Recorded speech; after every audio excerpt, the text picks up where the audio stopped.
up for games. Say it to my face. Say it to my... What's up, ladies and gentlemen? You have tuned in to the flyest sports and entertainment podcast in all the land.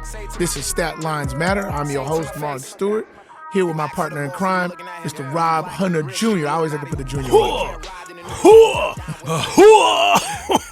What's up, my brother?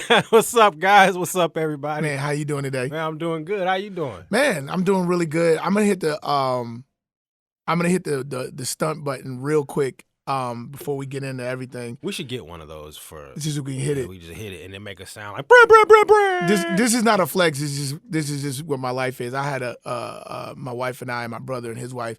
We went to see Lionel Richie last night, who's a legend. I've been a fan of Lionel since I was a kid with the Commodores, and then got to hang out and have drinks with him after the show.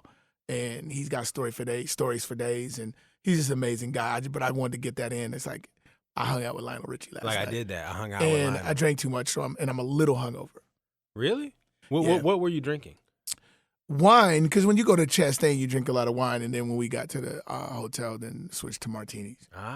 Switched to martini. What kind of wine were you drinking? My wife likes French wine, so I don't speak French. So if it says blah, blah, blah, blah, I just buy it. You just run that. Yeah. So she calls the play. My wife calls the wine plays, okay. And she's a French wine drinker. So that's we drank what she picked. So what you play? You call what plays on the other end? I know the liquor plays, but what kind? I'm a Scotch guy. Scotch guy. Yeah. What's your favorite Scotch? I don't have a favorite Scotch, but I like all. I mix them up. Like I like Balvenie. Like I like Macallan. Balvenie. That sounds Italian. I don't know. You can't even make Scotch in Italy. Yeah, I like them all. Anyways, one of the things I wanted to talk about with you. We usually have conversations all through the week, and I usually know your position on stuff, or we have a chance to exchange ideas even before we come here and record. For some reason, we have not discussed this, but I know you have a strong opinion on it. LeBron, who is kind of, I guess you could say, back in the news. LeBron's always in the news. Is catching a lot of heat for really celebrating and getting involved with his son's basketball games, being there, being sort of the dad that's sort of on the sidelines. But I guess when you're LeBron, dunking in the layup line, dunking in the layup line, which I think is just unbelievable. I think it's awesome. But he's catching heat because guys like Jason Whitlock are out here like really killing him, saying that he's embarrassing himself and he's embarrassing his son. And I'm just like, why? Okay, first of all, let me lay out my disclaimer. I am not the biggest LeBron James fan. If you've ever tuned into the show, you know that I've been very critical of him. And I have a bias. My bias is based on I am a Michael Jordan. I'm a Chicagoan. I am a Michael Jordan fan. I don't like the comparisons as the GOAT in the GOAT discussion. So as a result, I'm anti-LeBron doing anything to bring him closer to the GOAT conversation. So I will highlight any stat and anything that illustrates or puts light on the fact that he's not as good as Mike. However, I am a huge supporter of who he is off the court, the things that he's done for the community, particularly like just really changing the sort of the basis of like systemic racism and all that. He does the things that sort of go directly at the heart of that. So I support him there. This is a new thing. And the attacks are coming from people like Jason Whitlock, who's supposed to be part of the community, killing him for being present at his kids' games. What was your thought? Because I know you're like a dad. You got a son in basketball. He's like Bronny's age. You guys are doing similar things. Where do you stand on this? Well, I don't get it. LeBron James, okay, first off, LeBron James is a superhero. He's a superhero. He is probably the biggest superhero over the last 10 years closest thing to a superhero that we've had. And if you show up to a game and the superhero is there doing his superhero things, that's generally something that you would embrace, I think, right? Just as a fan. Now, people don't know the relationship with my father, but we had our ups and downs. And one of the downs was he wasn't always at my games. So when I look at LeBron just being at the games, considering all the other things that he could be doing, legitimate things that he could be doing, the businesses that he's running with, I believe it's Spring Hill Entertainment and all the things, preparing for the offseason or preparing for the upcoming season. He could be doing, he doesn't have to come to every game, but he's seemingly there at every single game. And I think that I embrace it. I don't understand. And I think where when things kind of tipped over, if you will, where he started receiving, because he had been receiving some criticism, was the dunk, the alley-oop that which was an amazing play. Yeah, by the way. but the ironic part about this is that wasn't his kid. No, and his kid wasn't even in the game. Right. So if you've ever seen a through the leg alley-oop dunk in a pickup game, right, that reaction is fairly on par for what happens when they did it in a regulation game, and these kids are going to the 9th grade. Yeah, it might even be a little bit subdued, the reaction. Yes, because you look like you caught the Holy Ghost when somebody does anything even remotely close to that. If you've seen the games at the Rucker or at Dykeman or the Drew League or any of your parks in Chicago, when you see something like that, the crowd goes up. Right. And he just went up, and I think, and not to mention, he looks healthy. Like, did you see the scissor kick in the air? And he looked like, and then obviously the dunks that he's doing in the layup line. Jason Whitlock, in particular, we're talking about, because he did this closing, I believe it was his closing rant or his closing thing on LeBron. And he ended with, LeBron, you need to sit your ass down. Right. And I just want to know, if I can dunk, and my kids were, warming up for the game, my son would probably want me to throw one down. Sure. I've never been able to do it. You know what I'm saying? I've grazed the rim a couple times, and in my brain, in my mind, in my dreams, I've dunked a lot. But I've never, ever been able to throw one down. And so I'm just wondering from Jason Whitlock's perspective, can you dunk? I mean, I ain't talking about a donut. I'm talking about can you on the 7-foot jammer? I mean, do you have any kids? You know what I'm saying? Do you know what it's like to put a smile on not only your son's face, but he's the opposing team. When you hear you about to play I believe it's the Blue Chip All-Stars. If I've got that name wrong, correct me, but you're hoping that LeBron does all the things that you've seen on Instagram, the Ball is Life page, all of those, all that. You're hoping that he does that stuff. So I think that, and the really cool thing about LeBron, and I'll close with this, is that he won't compete in the dunk competition in the NBA. But you know who he will dunk for? The kids. Yeah, that is so awesome. Because I was thinking of, and you hit on something. I too did not have my dad at my games because my dad lived out of state. I lived in Illinois and he lived on the West Coast. So when I saw him, it was like, holidays, birthdays, things of that nature. But being the couple of times that he was in the stands, it was awesome. And my dad wasn't 6'8". He didn't play for the Lakers. He couldn't dunk a basketball. Imagine having that and being able to go, man, my dad's here and he's turned up. And imagine how the other kids feel. Yes. That are on the team. And that's what I love about LeBron. In addition to being there and supporting his own son, he's supporting those other kids too. And that's just giving them so much confidence and so much belief in themselves that will be with them beyond the game. He's like the presence. So that's why I'm really irritated by Jason Whitlock and those that sort of echo his position, because the ripple effect of this is so serious of him being there. So why would you ask him to not be there or be there in that capacity? And I think the other thing, and I'll say this in closing, is that LeBron was a young dad. There's, from what I could tell, maybe 20, 21 years between Bronny Jr., because I think Bronny Jr. is 13, 14. He's 14. And LeBron Sr. is 34, about to be 35, I believe. So you do the math, it's 20, 21 years.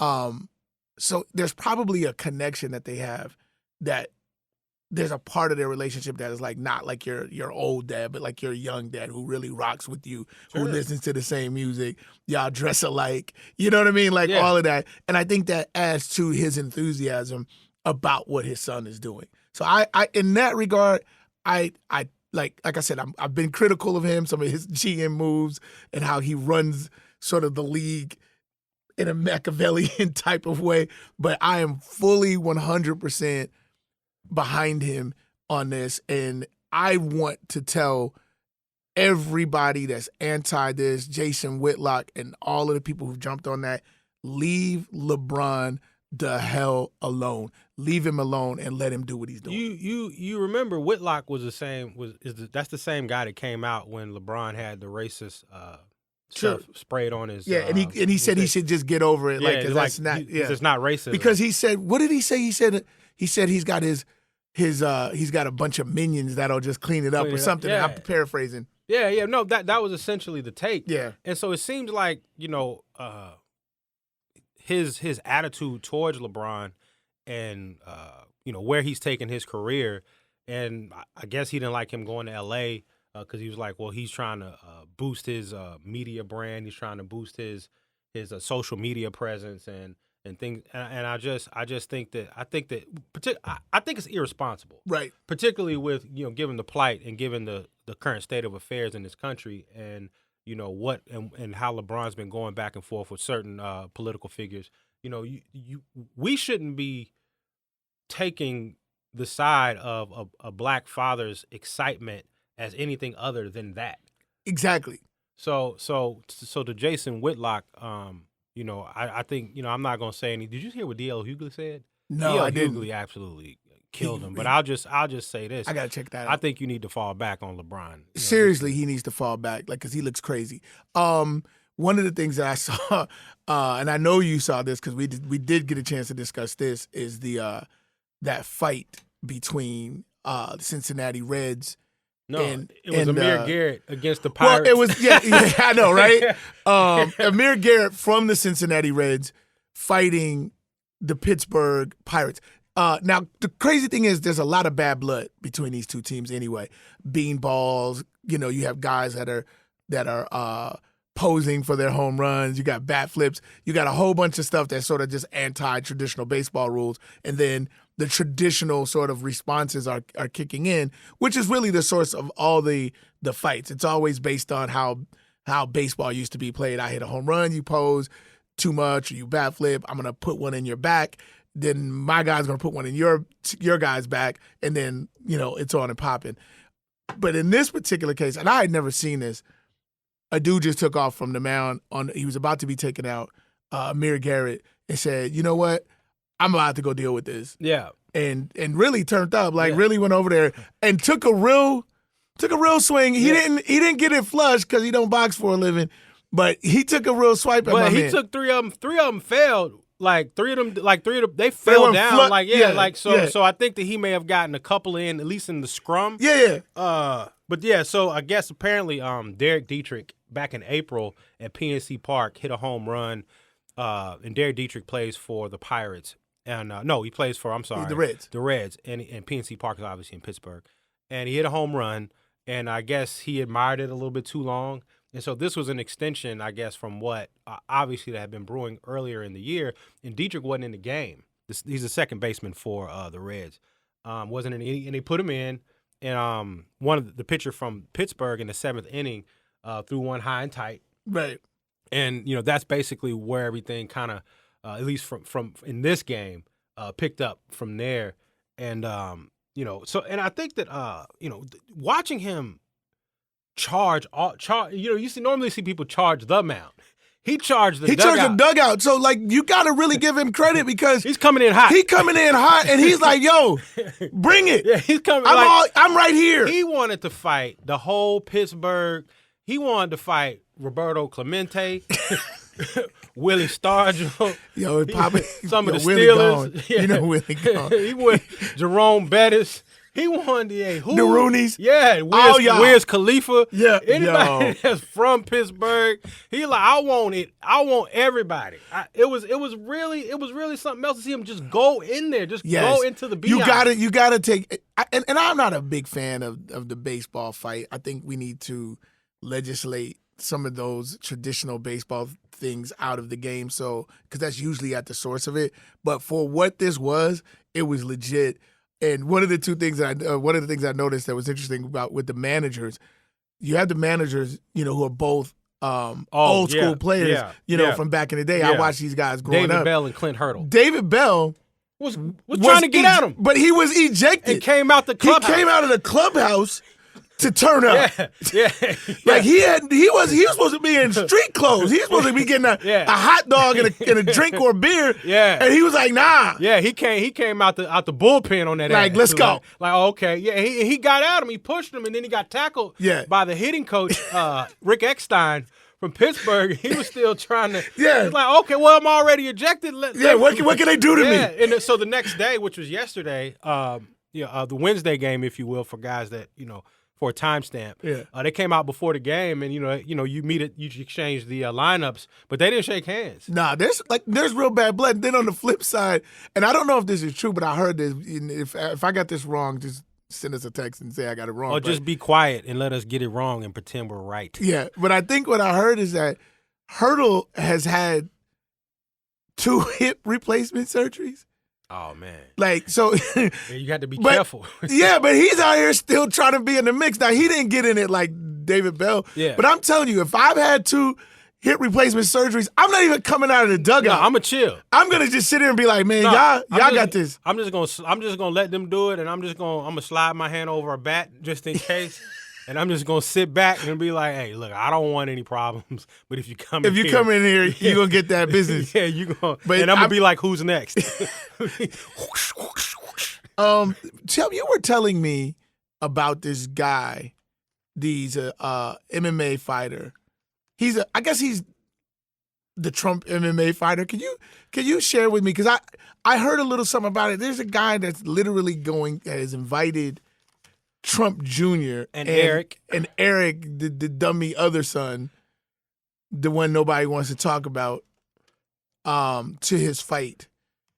And this guy rocks the MAGA hat and the whole nine. What's this guy's deal? Because that's all bad. He's basically a loyal. He calls himself a loyal soldier in the MAGA army.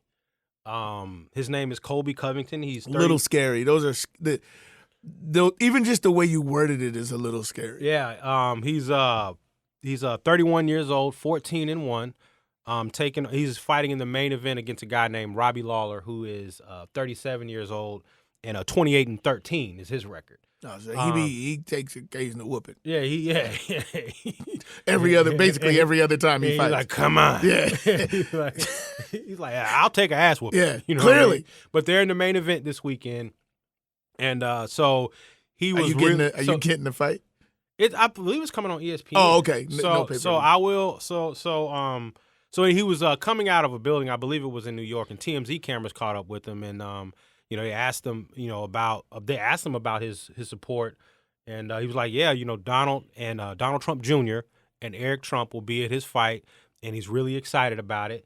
And he also believes they asked him about, well, what do you think? How would Donald Trump, Senior, if you will, fare as a fighter? He said he'd fare great. He's got hands like bricks, and he can knock somebody out with one punch. How does he know that?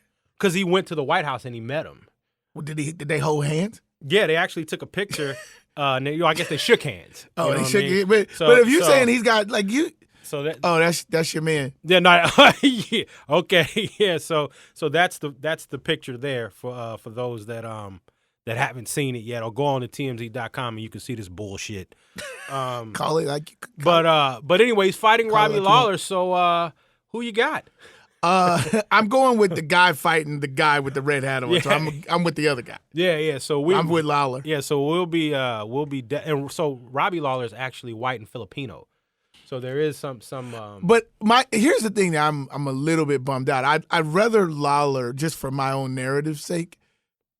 I'd rather the other guy be fighting someone else. I think Lawler is probably going to lose based on his record. Hey, hold on. We don't need that. If we're going to pull off the upset, we don't need that out there. Like, he's probably going to lose. We need to be sending all the energy. You the one told me about the energy from back in the day. Right. With Chicago Bull game. And if anybody said anything even remotely close to, man, like, yeah, exactly. Go off. So we need the energy. We need to ride. We need to. Fair enough. Chicago Bull, circa 99 energy. For Robbie Lawler. Finals against Utah. Yeah. So Robbie Lawler, we with you this weekend. Colby Covington, you public enemy number one as far as we're concerned. And what's his name? Robbie Covington. You combine both their names, so it's Colby Covington. Covington is the Trump. I'm not a UFC and guy. He and just so if you guys don't know this, Dana White is a big time Trump supporter too. He spoke at the RNC national. Well, that is the national convention. The RNC, the Republican National Convention, back in 2016. Big time supporter of Trump. So that whole thing can go to hell in a handbasket for all I care. But we need to be rooting for Robbie Lawler. If you care about, just what's right. Yeah, in the world. It's not even political. For the righteous. Yeah, for the righteousness. Do you love the Lord? Exactly. Do you love the Lord? Like, hey, I see what you did there, but it's real. Like, I feel you on that. Another reason that I know I probably all the time say I'm excited, but I'm super excited because we're about to get NFL football, college football is just around the corner. We are in full-blown training camp mode. So now not just the football talk, but the narratives, the storylines, all that is getting going. And this is like one of my favorite times of year, even before we were doing this podcast, to just get on the phone, get on the group text with my guys and start talking about these storylines of what's going on. One of the things that I think is super duper dope that I want to talk about is, and I'm not a New Orleans fan, but I'm an NFL fan. If you're a Saints fan right now, you have to feel great that you got Michael Thomas's deal done. He's in camp because there was a little bit of a holdout, but he didn't miss a lot. 5 years, $100 million, $61 million guaranteed. That is the best contract that's ever been given to a non-quarterback. So skill position player. A skill position player. Yeah. So, tip of the cap to him. Congratulations to him. His team over at Athletes First, his agent. He's got a good young agent that sort of drove this deal, so I'm excited for them, man. Yeah, Michael Thomas. I think once you get that kind of bread, it's Tomas. Michael, he just get an accent. Yeah, just Tomas. I mean, he about to be able to get all the egg touffee, all the remoulade. all the whatever. The extra bowl of gumbo. Yeah. So I mean, but they had to pay him though, right? I mean, they had to pay him. Which as a Falcon fan, I was gonna say, how does this make you feel because of what I'm for stoked. Julio? I'm not Julio, but Julio's gonna want that. If he's here, I've been doing that longer than he's been doing. Okay, that. So Julio had done come out and said that he doesn't want to be the highest paid already. Really? Yeah, he was like he want to make sure that there's money left over. He's kind of taking a Tom Brady approach. Smart. To his contract negotiations. So it will be interesting to see if he stands by that. But Julio's always had his contracts have always been Falcon friendly. So right. Hopefully that'll continue. But as for me, looking to 2020, the Saints have $26 million in dead cap, and that's due to how they structured Drew Brees' deal. Mm-hmm. And then in 2021, they have Alvin Kamara. His deal is coming up. And their Pro Bowl guard, Larry Walford, is coming up at the same time. So I'm stoked that they're going to be probably in somewhat of a salary cap. I don't want to say hell, but they're going to have to figure some things out. Hell. Yeah. So I'm excited about that. But yeah, I mean, so he's got 1,400. If he waited until the right year to have his 125 catches, 1,400 yards, 9 touchdowns. I mean, he went on Instagram and had this long dissertation, and I mean, when you get that kind of money, I would just be thanking all type of people. Like, first of all, I want to thank Slim and Baby, and the Hot Boys, and Turk and them. Go without them, I never even would have heard of New Orleans. You just start. I want to thank Louisiana State University. I didn't go there. I ain't go there. I went to Ohio State. I ain't even take no visit. But I like their colors, so I want to thank them. Right. I want to thank Cafe Du Monde for them beignets. I'm gonna buy all of them. Yeah. I mean, it's like, hey, I mean, that's just so shout out. And then he's a JUCO guy. Really? Yeah, he's a JUCO guy. Where did he go to any of those popular JUCOs that end up on the last? No, he last wasn't no chance Last Chance U, but he's from Cali. Went JUCO route and ended up at Ohio State.